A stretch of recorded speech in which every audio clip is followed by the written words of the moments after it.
Right. In three, two, one. Back at it here on the Alaska Sports Talk podcast. So glad to have you along wherever you get AST on your favorite podcast platform. Keaton Homer, Isaiah Vreeman, Brad Lowers along with you. So glad to have you along wherever you have downloaded AST as we wrap up spring sports. Put them on a bow. It's done. It's finished. It's break time for high school sports as softball and baseball had their state championships this past weekend. We'll recap some of those games and go over the state champions there as well. The Anchorage Wolverines also announcing a new head coach earlier today as well, so we'll make mention of that. But guys, good to see you. Brad, it's been a Yeah, while. How are things? things are good. I mean, life is good. We just we're out in the villages for some camps. Chuck. We're basically working through the A list, and then I don't Next is know. the bees. I don't know if Bethel's small enough. We've been flying into Bethel and jumping on a small plane. I do the camps for free, but they have to pay me a lot to get on those small planes. Yeah. What's a lot if $100 you getting on? Wow. So, not like Okay, you just yeah. Oh, okay. Oh, yeah. I'll it's not tell. like Yeah, teacher money. yeah. Oh, okay. You mentioned that you're going through the A list. I wonder if you could actually go through the alphabet and get to almost like through every town in Alaska outside of Z. I don't know of any Z towns Boy, in yeah. Alaska. Well, there's it's not a town, but the school ZJ Williams, but their alternate Okay. name, I can't remember the other name that they go by. The Paskiak, I think it is. Don't quote me on that, but I think that's might be what it is. But there is a Z school. I don't know about a Z Okay. city. I don't You know should know either. the most, Isaiah. You deal with the most of them. Yeah, I I don't know of a Z city. I think every other letter in the alphabet is covered though. I can think of a town for every other letter in the alphabet outside of Z in the state of Alaska. Like, Yeah, Antioch. Yakutat. I mean, Antioch is one we haven't gone to. yeah. But Isaiah, what's their nickname at Antioch? half breeds. The half breeds. Oh, you Oh, here's a funny story. Half breeds. It's around March Madness. yeah. Antioch half breeds made the tournament, and I got a email, and then I got a follow up phone call from a USA Today reporter, and they were asking me how we could allow that school to have that nickname. That was their mascot. I'm like, we didn't choose it. It's something that they want. And I'm telling you, you're more than welcome to call them and all that. But here's what you're going to hear. We're not changing it. We like it. Leave us alone. So Yeah. that's what you're going to hear. A lot of Just, pride in that name. I'm just telling you. She goes, no, Yeah. I don't believe. And I'm like, all right, well, I mean, Call him up. I gave her the school's number. Right, here's the school's number. Good luck to you. Call me if you need anything else. Was there Never ever heard a from, story out of that? Do you huh? know? Was there ever a story out of that? Do you know? Not out of Oh, okay. USA Today or anything like Yeah. that. Yeah. I never got a Yeah. call back, never heard back. Yeah. Right. I'm pretty sure they would just say the exact same thing that I had said because I've heard that song and dance Oh, before. yeah. Totally. Yeah. It's surprising that the school wasn't canceled. Yeah. Well, Cancel culture. Oh no, we can't have a name like that. I know that they wanted to USA Today was trying, and I think they met some serious resistance on that from their own the school and the community. So I think they let that drop, and I think they've put that in their do not Yeah. uh, do not come back to list. How about is USA Today still a thing? As far as I know, they are. Uh, I know there's still. I do, well, they used to be an actual physical paper. You Right. know, I don't know if they still have the actual physical It's- paper or yeah, I not. know they've Well, got online stuff because they're the ones who reached out for some. What was it last year? I think it was in the fall when they were telling us about the North Pole flag football girls. I think it was USA Yeah. Today that reached out and emailed on that one. So Well, seems the half breeds might outlast USA Today. if I had to put You're- money on one of them, that's what I would yeah, put it on. That's going I to would agree. outlast. I Yep. would agree. All right. Well, should we dive into some state tournaments? Some Yeah. Let's get into it. softball, some D2 baseball, Division 1 baseball, Division 2 softball, and D1 softball. Some exciting stuff over the Oh my past. goodness, the softball stuff was crazy. Yeah, the softball stuff was Wow. crazy. We'll touch on that here in a little while. D2 state softball, the Sitka Wolves winning Yeah. the D2 state softball title.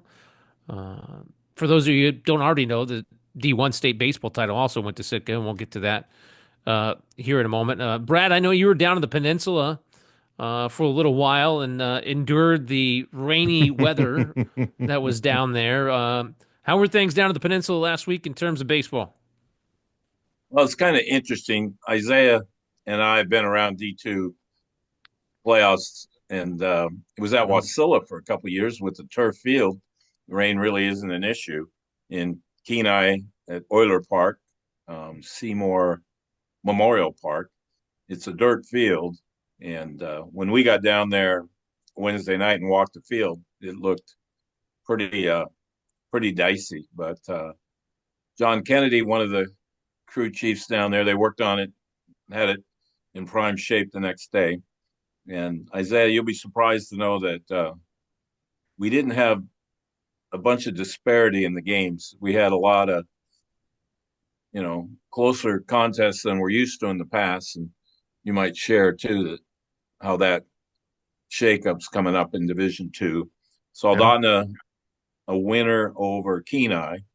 It's kind of interesting on the final day matchups. So you got Soldotna Kenai, which was a good draw. Kenai played the late game every day. Soldotna played the early game. So, the nighttime draws were pretty good. But on the last day, I think it was Homer scheduled to play Kodiak, and the other matchup was North Pole versus Monroe. So it's kind of, as close as you can come to having nearby rivalries.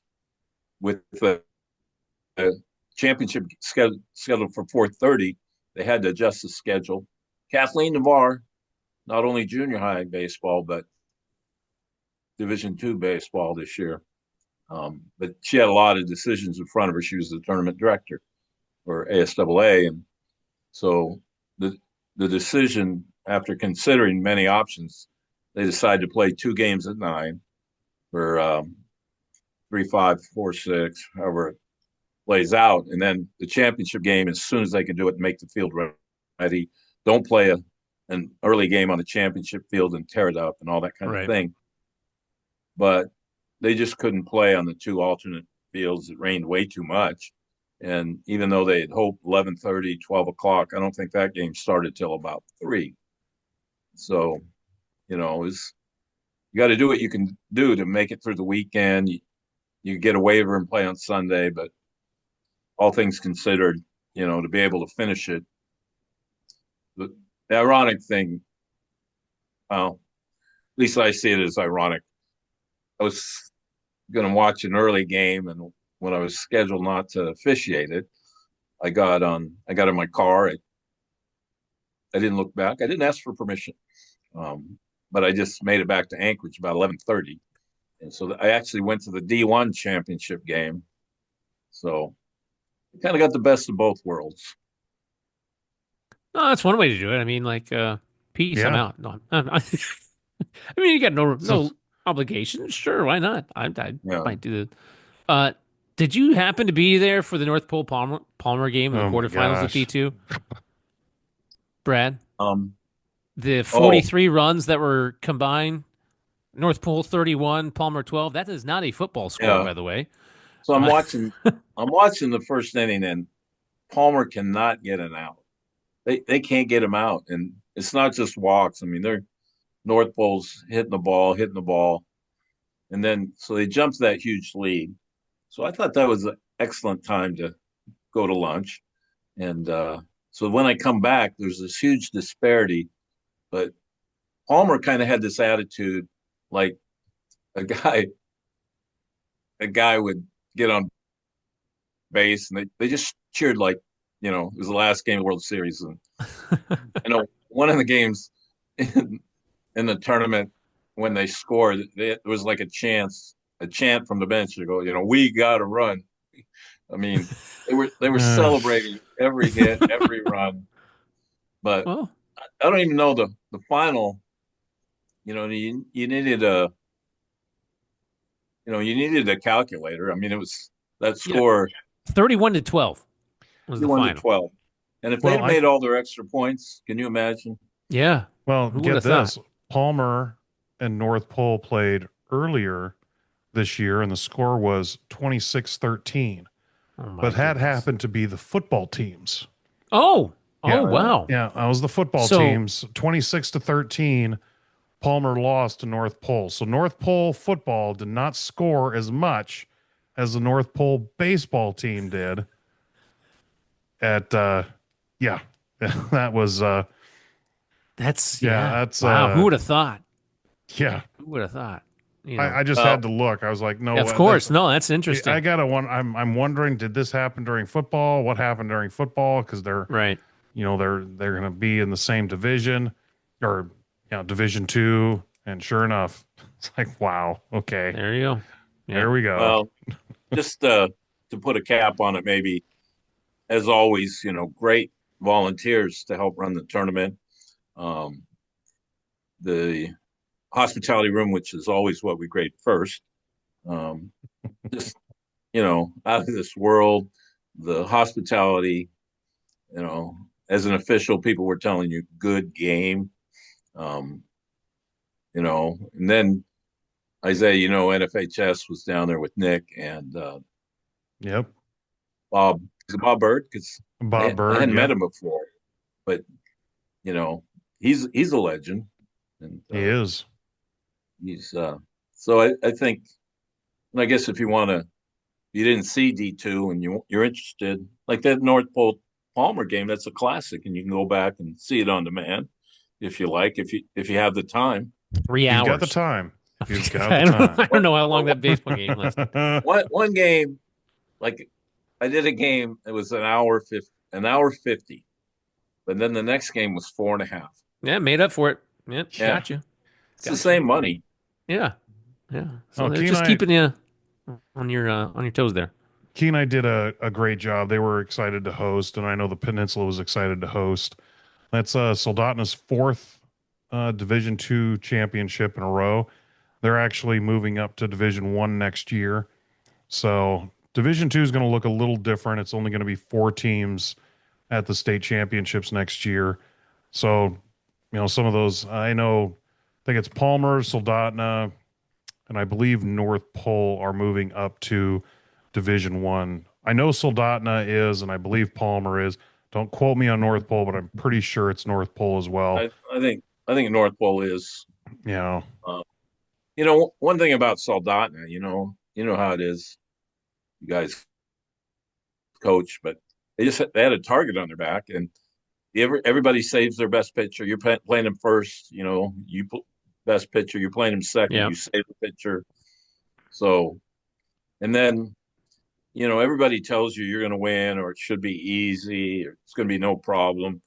And then, you go into the third, fourth inning, and it's 4-3, and it's a burden to bear. And then when you win, everybody, you should have won. And if somebody plays you close, Right. what's wrong with Soldotna? So they had to kind of endure that. And their coach, I kind of think of him like he's like one of the coaches from The Natural, or just like a Will Brimley type that has a mustache, but he's pretty cool. But he's like a combination of all the coaches from those great baseball movies, Major League, The Natural. He's a fun guy, but he had that look on his face, like, if we win, we win, and if we lose, we win.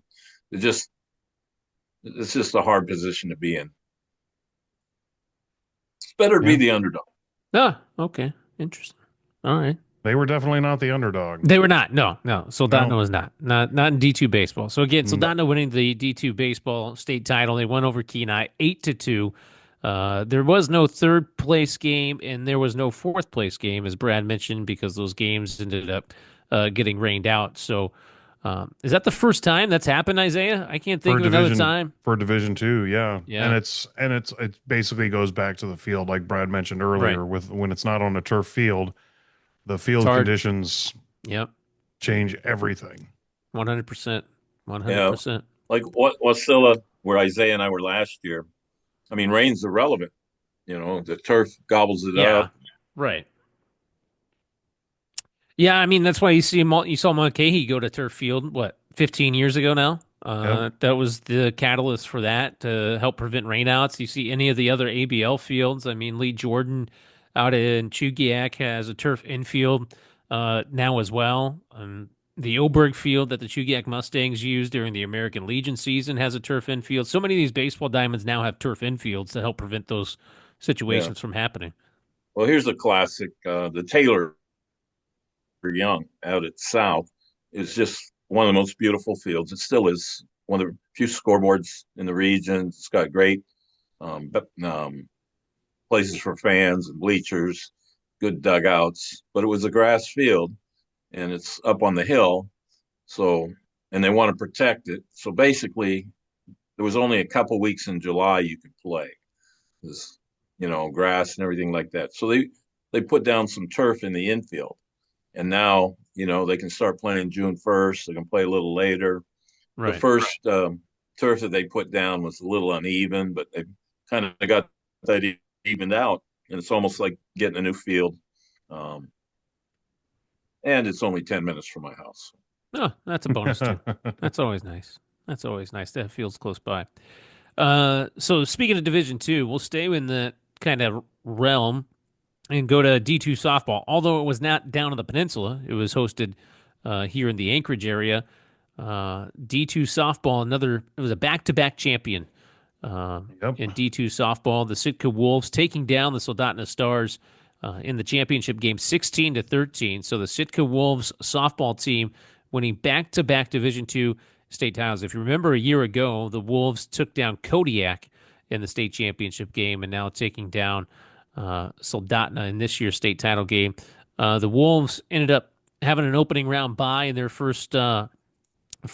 They played Ketchikan in their first game. They won 9-2.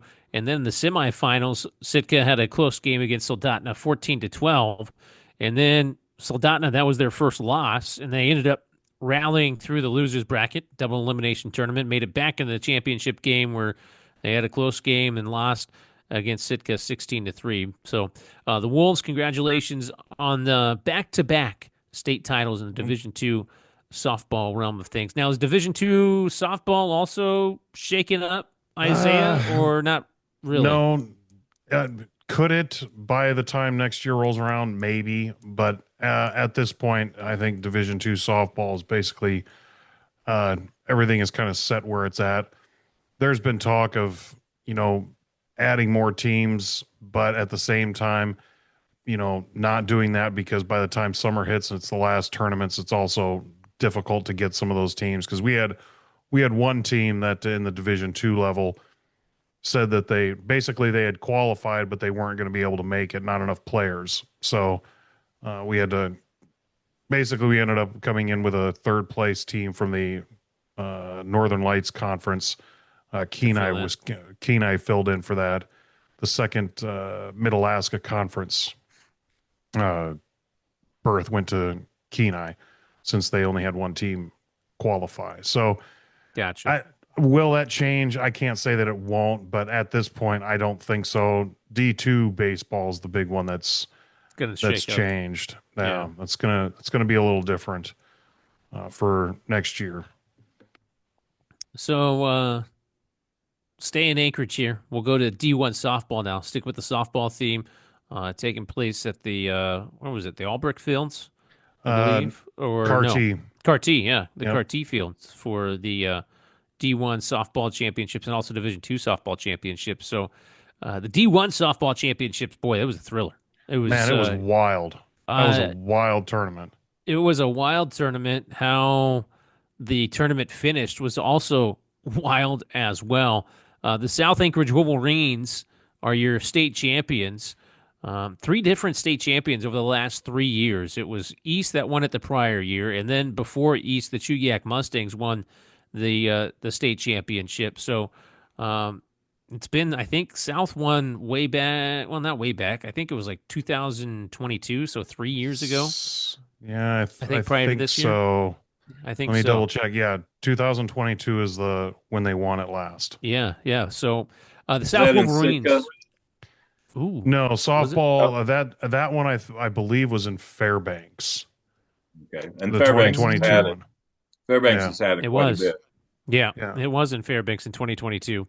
But this year's state championship here in Anchorage, the South Anchorage Wolverines in a classic extra innings, pulling off the victory 10-9 over the Chugiak Mustangs. The Mustangs battling through the loser bracket to run all the way into the championship game. They won their opening round game, I should say, 12-3 versus Diamond, but then lost to South. And then the Mustangs had to rally off 3 wins in a row just to get to the championship game. And then they had to win the, if necessary, game, which they did 8-4 to force the instant classic in which the Wolverines prevail over the Mustangs in extra innings 10-9. So um, South, what was South? They came in as, I don't know. I thought they were They like the were number two out of the. no, they ended up winning the CIC. That's right. Yeah, that's Uh, right. that was I'm not sure what was going on, but it seemed East didn't win one game in pool play, and then they didn't win one game in the bracket. And I don't know if they were missing a pitcher. I don't know what was going on there, but that just seemed odd to me. Yeah, We were surprised. Those scores kept coming over so I could post them online. I was like, really? I mean, are they yeah. missing a player? And I heard that they might have been missing a relief pitcher or something, but I don't know that for sure. So it was that to finish East had kind of been the beast all year, and then they they were missing it. People had their number during the state tournament. Well, I got it here. Their Gatorade Player of the Year, Oh, Sela Rodriguez, ended up missing the tournament. She suffered a leg injury oh, um, in the first half of the ASAA Division One state tournament. So in their very first game, suffered an oh, injury. So their star well, pitcher yep, that'll do gone, it. right? And then That'll do it. yeah, and not just a star pitcher, but she's also a terrific batter. I mean, on the season, she batted 555 in 23 games. So That'll help you had win some. 12 home runs and 54 RBIs. So when you don't That'll have, yeah, that'll win you a lot of games.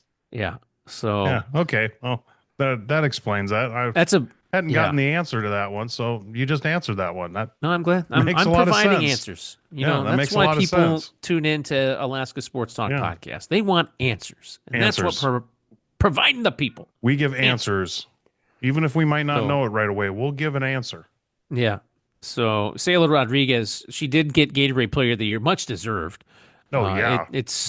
I mean, it stinks what happened in the opening round of Yeah, the it does. tournament there in pool play, but yeah.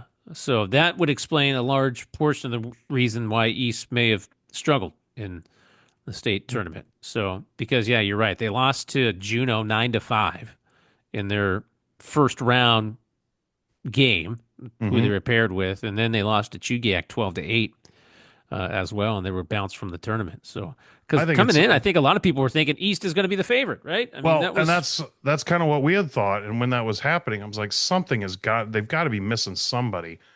But when you go back to what Chugiak did on Saturday to win 2 games just to get to a championship, then win the championship to force the if game, that's 4 and then games. that goes to 10 innings.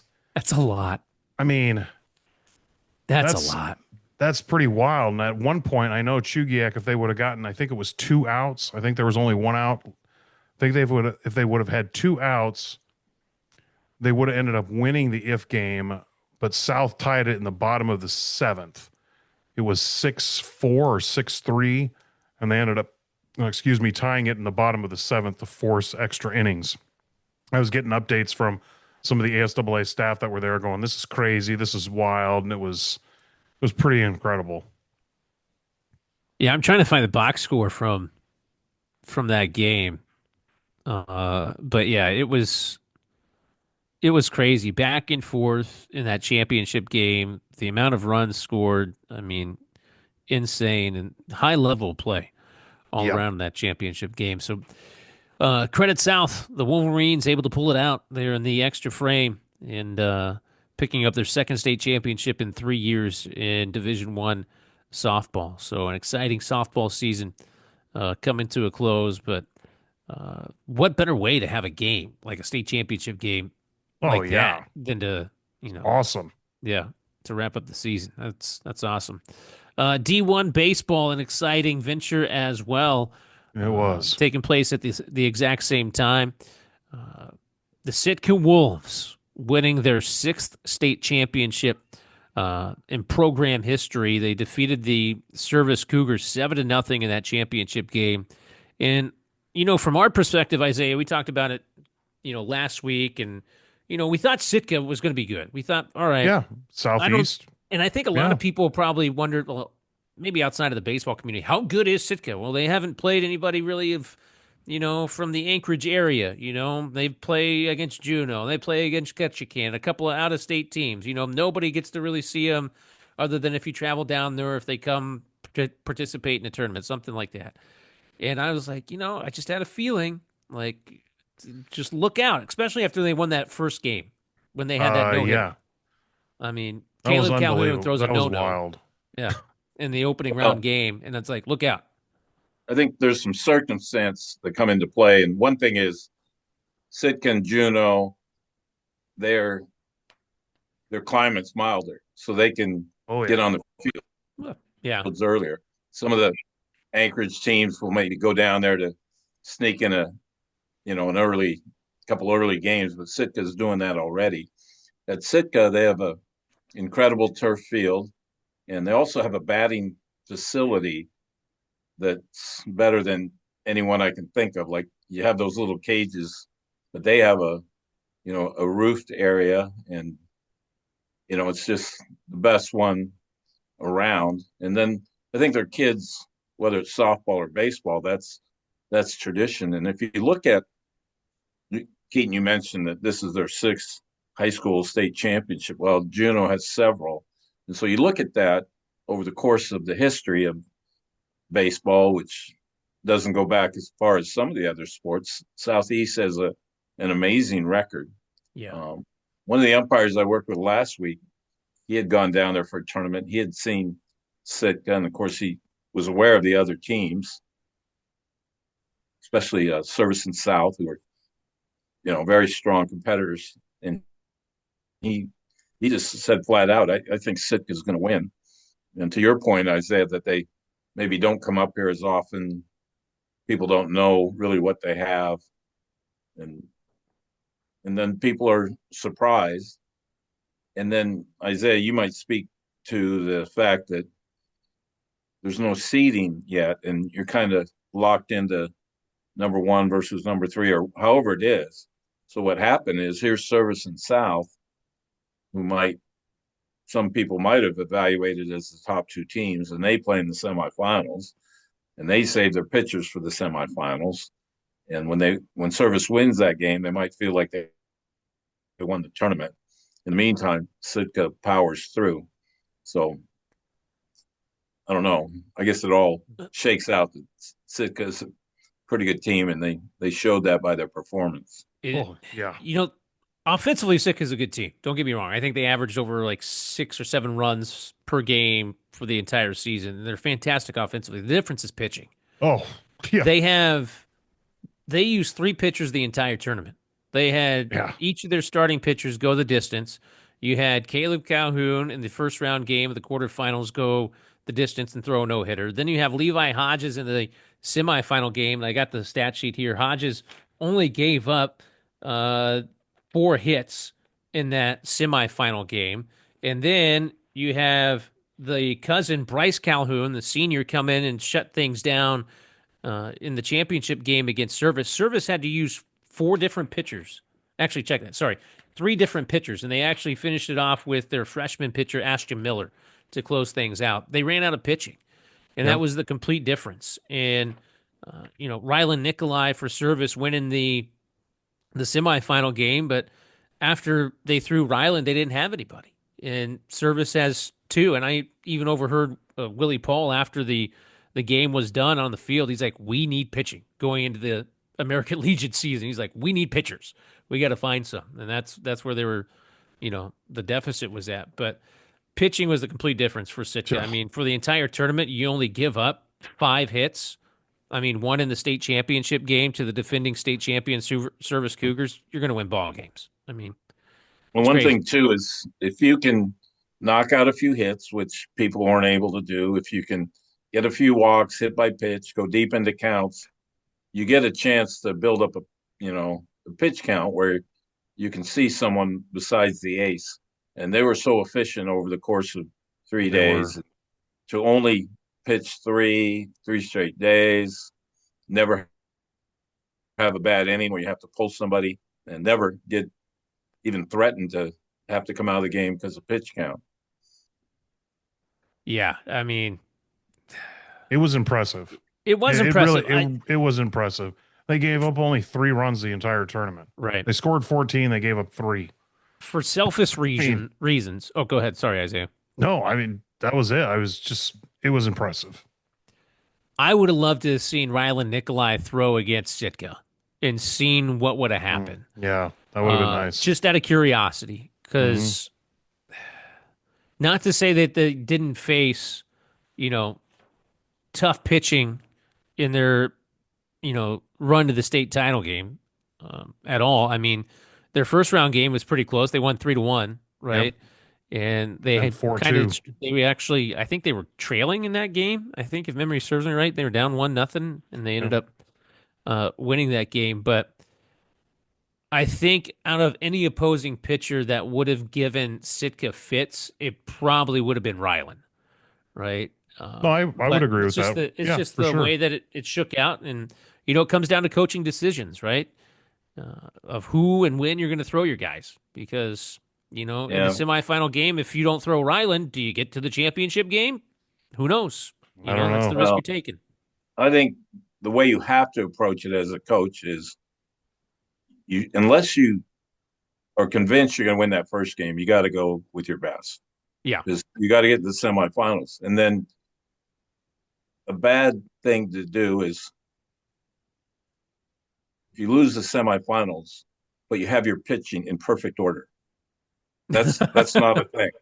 Yeah. Like No, we you're right. lost, Yeah. we lost, but I had the pitching in perfect order. I Now had you the- get to the championship game. You can't win the championship game if you're not in it.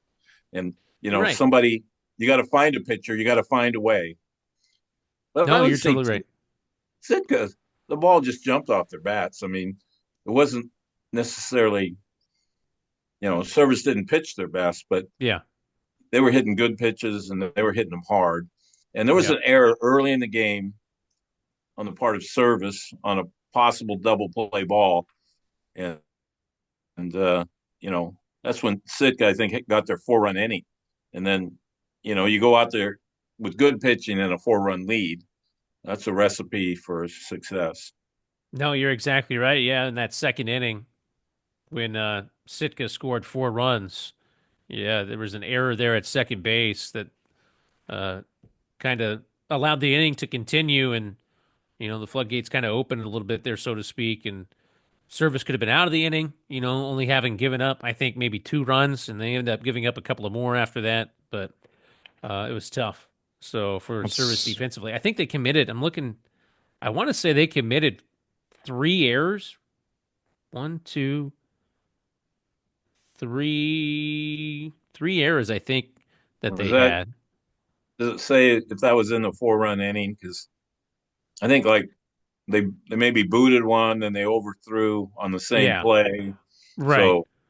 So, they had in that 4-run inning, they had 1 error, and then I got him an error in the fourth inning, and then there was an error on another throw in the fourth. They committed two errors in the fourth, but final box score has them for four errors total, but which is rare for Service. Service is usually a great defensive team, Yep. Yeah. and so to have that many fielding errors, and then you're already behind the eight ball against a good team that can swing the bats really well, it's going to be tough. And Yeah. uh, Well, Service Sitka, said Service had such a great regular season, but yeah, part of that is too.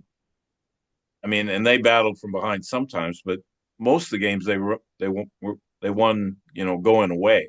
And then all of a sudden you're down four. Sitka plays add on. Their pitcher's going great. I mean, in Service, I mean, it's a magical year for them, except for the last game.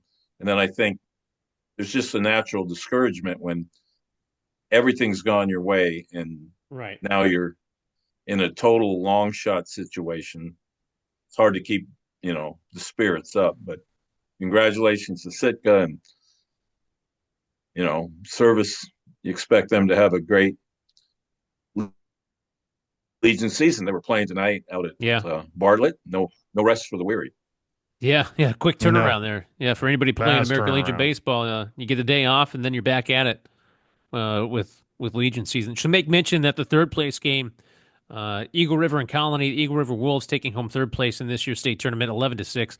I think a lot of people were kind of looking forward to the semifinal matchup between Service and Eagle River, and that was kind of a weird start to that game. That was a weird start. That first inning, That was I'll be honest, weird. it was like bizarro land, deja vu. The exact same things were happening with Rylan Nikolai and Liam Learman throwing the errors, bases loaded situations. And I'm like, what in the world's going on here? Like, this is just bizarro land. And it was a weird start to that game. And I know there was a pretty big crowd for that game between It the was. Service and Eagle River. And it was exciting. I mean, Service ended up winning, obviously, to make it to the state championship game, 6-2. Rylan Nikolai finally able to get on a little bit of control in the middle innings there to help power his team past Eagle River. Eagle River ended up taking Liam Learman out, I believe, in the fifth inning of that game. Saved his arm a little bit, but yeah, in that game, Landon Martindale had a three-run home run. It was 3-2 in the sixth inning, and then Martindale came up, had a three-run blast to pretty much seal the deal Yep. for the Service Cougars. So, I yeah, think one interesting thing, I watched the game early in the year. It was Learman on the mound, and they had a very close game with West. It ended up Eagle River winning 3-2. But Coach Learman told his son, in about the fourth or the fifth, in a one-run game. So I'm kind of wondering if you want to protect your pitcher's arm. That's one thing, but also in a close game like that, maybe his arm wasn't 100%. I mean, I don't really know one way or the other, but it's yeah, not. To my point of view, I don't think they overthrew him during the season or anything like that. And he's going to be fun to watch in college. I mean, yeah. other than he's a Husky. To your point, Brad, I think he's and Bill. I think he puts him on a pitch count. I think he does this with a lot of his pitchers. I Yeah, don't. I don't think it matters the situation necessarily or the score or anything like that. I think he's a big believer in like, hey, if you get to this number, you're done. Like we're shutting you down, whether we're losing, whether we're winning, whether I mean, now if it's a state championship game and you're in that situation, probably a different call, right? right. But I think it also shows the rest of the team that he has faith in the rest of his guys, right? Hey, we don't need to ride one arm the entire time. I believe that the rest of you guys can do it too. So, yeah, I mean, it is kind of Well, interesting. He's done.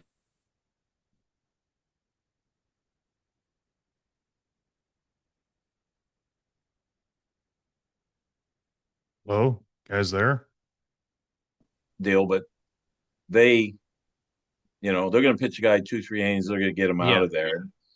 I saw a game a year ago in Kodiak's about 32 degrees, and there's a team they really want to beat the good team. I won't mention who it was. And there was kind of a gentleman's agreement that you pull them at 80. Well, the team that wasn't favored and had a pretty good pitcher out there, I think he threw over 100, maybe even into 120. So here's one of the first games of the year out in Kodiak, and you use a pitcher like that. It's just not really, um, what you mentioned, Learman, who's a pitcher himself, Coach Learman, and most of the other coaches, they understand, protect those guys early so you have them at the end. Right. Yeah. So, pitching up here has always been kind of the bugaboo at times. Yep.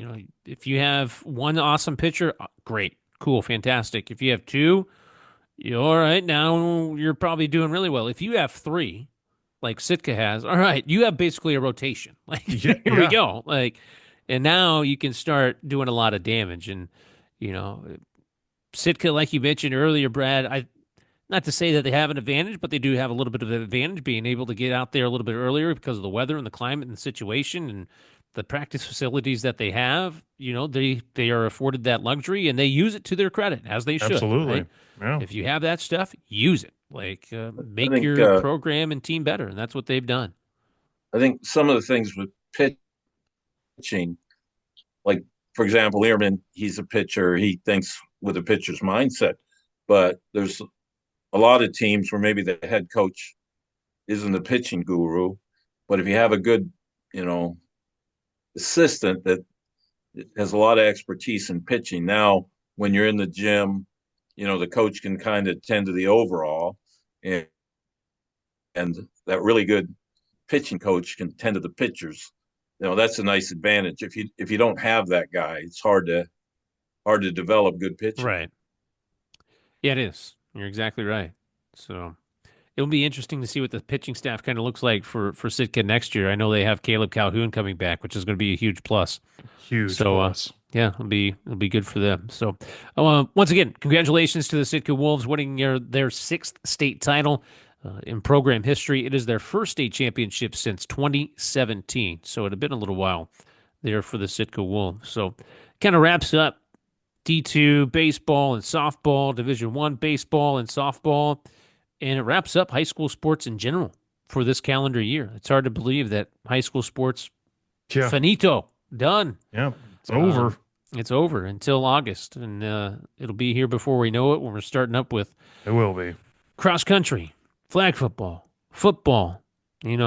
swimming, and all the fall sports coming up here in the it is not too distant future. 7 weeks till football practice. Yep. July 28th? July 28th. So a little over basically 7 weeks. The rest of this week, we're taping Tuesday night. Right. Yeah. 28th of July. Put you on the spot. Who's winning the state championship? No, I'm just kidding. Well, Keaton, I was at Bartlett basically officiating a baseball game. And officials, we don't always keep our eye on the game, but so over by the football field, I'm hearing the sound of jumping jacks. So, all these football programs, it's in a trend right now where there's not so many multi-sport guys. And if you want to be a part of what's happening, it used to be, it was the exceptional team that had a football camp or whatever. Well, if you're going to compete, everybody's got a football camp. And, some teams, they don't want their kids playing other sports because still a lot going on. All I took out of that, Brad, was that as an umpire, you don't pay attention to the entire game. That's all I heard. That's the first thing I'll send you a picture.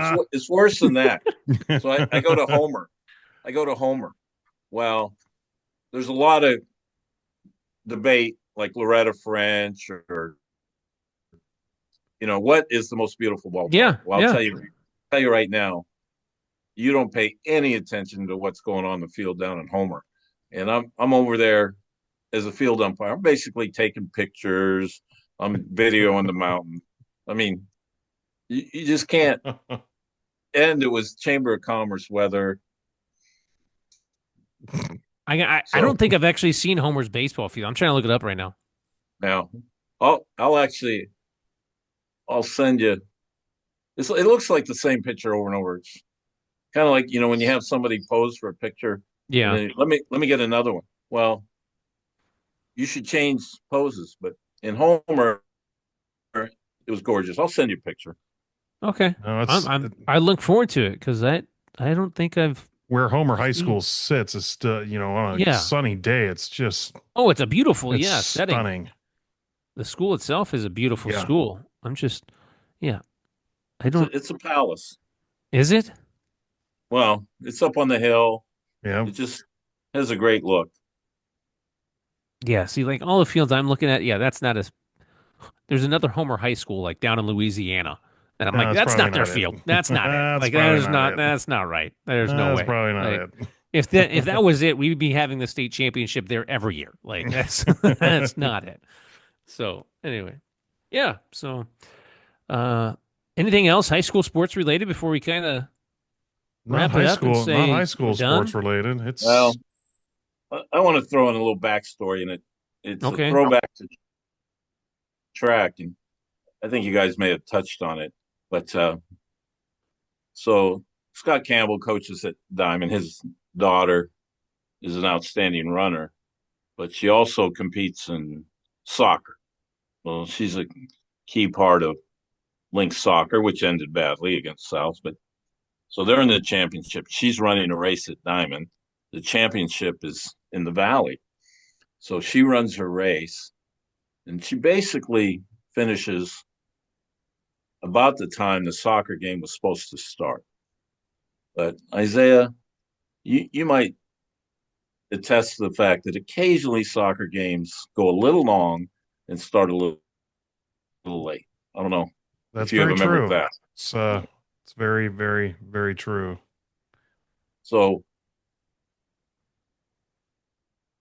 so the Campbell girl, she takes her victory thing, she grabs the flag, and I'm thinking, you know, with the game starting late, if she had a car waiting, maybe she gets to play in the second half. Then, she loops backwards. I said, don't go that way. You got to get to the parking lot. So, so I'm talking to Coach Campbell, and he's saying, yeah, somebody offered up, bringing a helicopter and doing something to get her up there. And it sounds kind of far fetched, but when she got in the car, they drove to Lake Hood, and she got in a plane, and the plane took off. And then Coach Campbell and his daughter were FaceTiming each other. And she's got on a headset. She is in the plane. And Nice. of course, if you're watching the NFHS network, it's like she's transported through time or something. You almost instantly on the soccer field. And, it's kind of like a Deion Sanders 30-30 Deion's double day. Yeah. type You get story. you get baseball and football on the same day. Yeah. That was wild. That'd be kind of cool to see here. Like, I mean, now that you mention it, Brad, I mean, Alaska has like the highest population of pilots just based upon like Yep. not commercial pilots, but I mean just private pilots that have bush planes and things like that. I would not be surprised if there's been an attempt already that I haven't heard about where like, okay, you're I don't know, your cross country meet is, down on the peninsula, that you're going to race at 9, but then we can get you back for, a flag football game or a football game, in the same, yeah, we Yeah. can do it. Like, okay, cool. That'd be kind of cool to hear about if that ever happens. So if you do have a story where you've like flown a kid to 2 different events, I want to know Yeah. about it. Yeah. That would be nice to know about. Yeah, we'll have you on the podcast. You can share the story. I'd like to know that. So Agreed. reach out to us, alaskasportstalk.com. Get in touch with us. So, Yeah. anything else? High school stuff? Nothing? Going once, I did. twice? I sent you the picture, Keaton. So Oh, I'm going to make a poster out of it. okay. I like it. I want to see it. Yeah. You could put it right there in the background of your Zoom. Yeah. Like Did all yeah, that okay. Packer stuff. yeah. Well, There you go. All I see is a white screen. Yeah, not quite like that. It's a little blurry. It's snow capped. Well, It's snow capped. the I'm sure whole it is. picture is snow capped. I'm sure it is. Oh my gosh. Get your own phone. That's True. good stuff. Yeah. So that kind of wraps up high school sports season. I want to make note of this as well prior to signing off. The Anchorage Wolverines, a new bench boss, same as the old boss. I guess you could kind of say it's the Anchorage Wolverines' first head coach, Mike Akins, coming back to take over this next season after 3 years with Nick Walters at the helm. He's coming back from where was he at? St. Lawrence University, St. Division Lawrence hockey program with St. Lawrence, and has elected to come back to the Anchorage Wolverines. So a familiar face, to say the least. And it'll be a little bit of a different environment. I mean, on game day than what he was used with at Bimboki. Just a tad. Just be a tad different. Yeah, just a little bit of a different. Oh wow, there's 5,000 people here. Oh, whoa, okay. Okay, yeah. Yeah. It's a little louder. So definitely be a little louder. definitely a familiar face for those Wolverine faithful. I think, I don't know if I'm surprised. I don't know if, surprised isn't the right word, but maybe a little bit like, okay, didn't quite see that coming, perhaps, in terms of a move for the Anchorage Wolverines to bring back Coach Akins. So, not shocked, though, at all by the move. I mean, it makes sense. He had great success in his first couple of seasons at the helm of the team, and they made that run all the way to the NAL championship, I think. They're in his second year. So very familiar with the state of Alaska in terms of players and, potential guys that he can get to the team. So it's definitely welcomed experience. If you're going to make a change, I think, not a bad guy to have.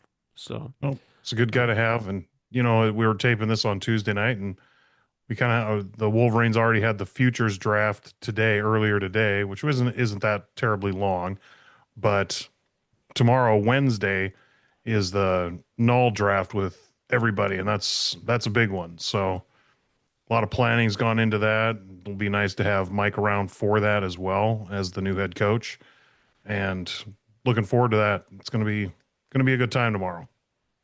When is the schedule come out for next year? Schedule is, I can't say it's totally finished, but it should be finished and probably going to be released on the 15th. There's just a couple of June. Looks like there's a couple little between Alaska things that have to get worked out on some times and locations and things like that. Okay. Basically, between the Alaska teams, the rest of the schedule's pretty much done. So just a couple little minor things here and there, and then I believe the release is going to be on the 15th. Don't quote me on that, but that's the last kind of thing that I had heard was on the 15th. Fair Isaiah, enough. if you don't know, who else would know if you don't know? And I know this too. If things go good, the president of operations gets the credit. Right. But the opposite is also true. Very, very true. I don't know who that is. Don't know. Yeah. We don't know anybody. We don't know anybody that's doing that. Don't know. But anyway, it'll be good to, maybe once Mike gets up here and gets resettled in, maybe to have him on the show, kind of talk about the outlook of things during the off season and, expectations going into his second stint at the helm of the Anchorage Wolverines. So be always fun to talk a little bit of hockey during, the summer months, because that's what everybody wants to, Yeah, or Keaton. So I don't know a lot about hockey, but there's a couple questions I've been asked lately. And one of them is, what does Isaiah know about hockey? And of course, I tell him he knows way more than you think. And the other thing is professional hookups with the NHS. What is it? What do they call it? I don't know much about hockey, but the National the NHL or whatever. Yeah. National Hockey. Yeah. So Keaton and I at a previous network we would do high school football, and so there was a guy, and he was in the hockey arena and broadcasting, and he wanted to expand his resume. So he approached us at the network along with KT, and he asked, "Hey, can I need to do some football games, and that way I can add to my resume." And so, he did some football games with us, and so then he was hired by the Edmonton Oilers, where he is to this day, and they had a big article in the paper, and so I laminated it. I said, "Would you sign this?" Well, we did games together, so he's thinking I'm kidding him, and I still have it, and he signed it, and he's the main play-by-play guy for the Edmonton Oilers. So, Keaton, there's a road trip right there. We're gonna drive to Edmonton and Yeah. get a good seat because Jack Michael's down there, and you'll see him on ESPN. When Edmonton scores a winning goal, they often Yeah. pick up this call. Right. He's good. No, he's great. No, funny story you kind of mentioned, and when he got that job with Edmonton, I was broadcasting state championship baseball out at Herman Brothers Field with Jack Michaels.